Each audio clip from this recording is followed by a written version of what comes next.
As the US Army retreats from Afghanistan after 20 years and spending nearly $20 trillion on war, Taliban has started to gain strong foothold in Afghanistan. The situation now is being deteriorated to the point at which only less than 50% of the area in Afghanistan is now under the control of Afghan government. Welcome back to another story from Storyline, friends. As per popular demand, we are bringing you the story of Afghanistan and why it became the center of attention for the world recently.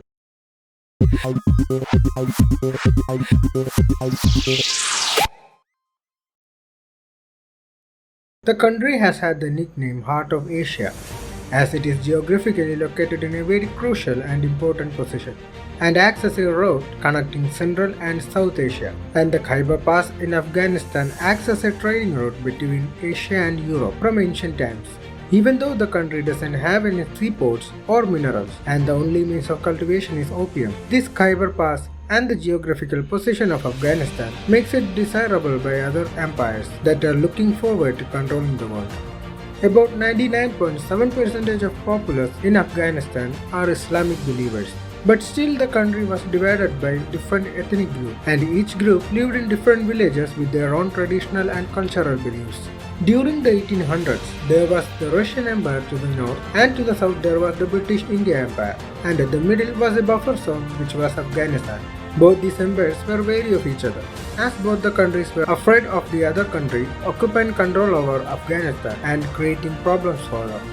By 1838, British Empire made its move against Afghanistan. The ensuing war overthrew the then king of Afghanistan, Dost Muhammad of Barakzai dynasty, and placed a puppet king of the British, Shah Shuja Durrani. But the people of Afghanistan did not approve of this and banded together to fight against the British and won. And Dost Muhammad was placed on the throne again, thus ending the First Anglo-Afghan War. British launched an attack a second time in 1878, which marked the Second Anglo-Afghan War that lasted till 1880, and this time British won the war and occupied some parts of the Afghanistan. The British Empire was successful in gaining an indirect control over Afghanistan by supporting Abdul Rahman Khan as the new king. In 1893, an international borderline was drawn between British India and Afghanistan, which was called the DURAND line, which is now the international borderline between Pakistan and Afghanistan.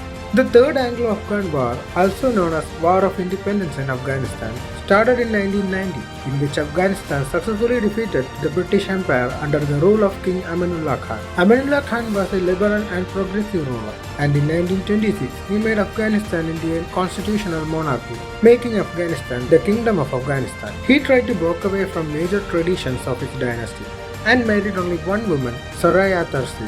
The king and queen made many progressive reforms for the people, especially for women.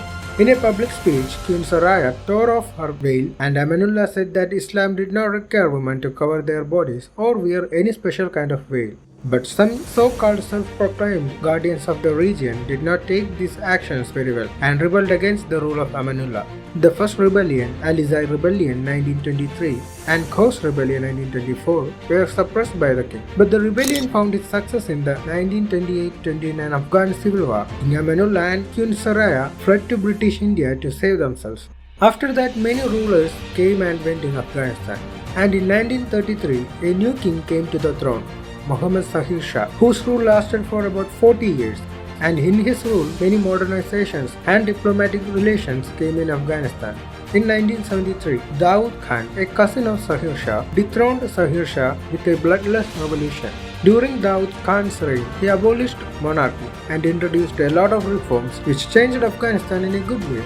But his rule was more or less of a dictator. His rule only lasted for about 5 years, as a communist party known as People's Democratic Party of Afghanistan started a revolution called Saur Revolution, in which Dawood Khan along with his family were killed in the coup. With the rise of Democratic Republic of Afghanistan after Dawood Khan's death, many reforms came forth in Afghanistan, most of which were not taken well by the people of Afghanistan, and also the extreme oppression by the government against the people voicing against the government stirred up a civil war in Afghanistan. Seeing this as an opportunity to give a big blow to the Soviet Union, US decided to help the Afghanistan rebels fighting against their communist government. To ensure US's help reaches these rebels, Pakistan helps them with their intelligence agency, Inter-Service Intelligence.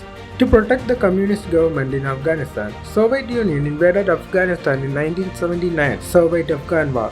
America started a project called Project Cyclone to ensure support for the Afghanistan populace fighting against the Soviet Union. But to unify the Afghanistan people against the Soviets, America and Pakistan needed a strong force. And they didn't have to think that hard, as almost all the people living in Afghanistan, Islamic believers, united them using the name of religion, saying that the Soviet rule will endanger their religion. The Mujahideens, who were fighting against the Soviets, were all relocated to madrasas in Pakistan and was given military training and teaching.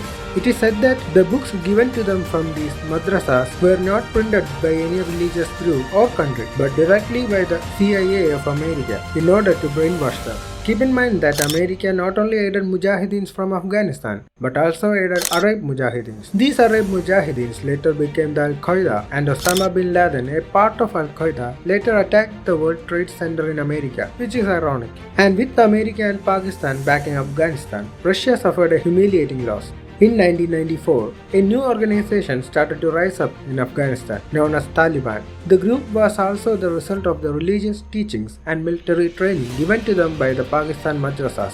With the support of the people, Taliban rose to power in the blink of an eye and conquered most of Afghanistan, including its capital Kabul, by 1996 and established Islamic Emirates of Afghanistan. But after coming to power, Taliban started to exert extreme measures to force people to abide by their rules. And women were affected by them the most, as they forbid women from going to school or even come out of their home. During this period, the northern region of Afghanistan was under the leadership of leaders like Ahmad Shah Massoud and their Northern Alliance, which followed strict anti-Taliban activities. In 2001 September 9, Ahmad Shah Massoud was killed by Taliban. And 2 days later, on September 11, the World Trade Center in America was attacked.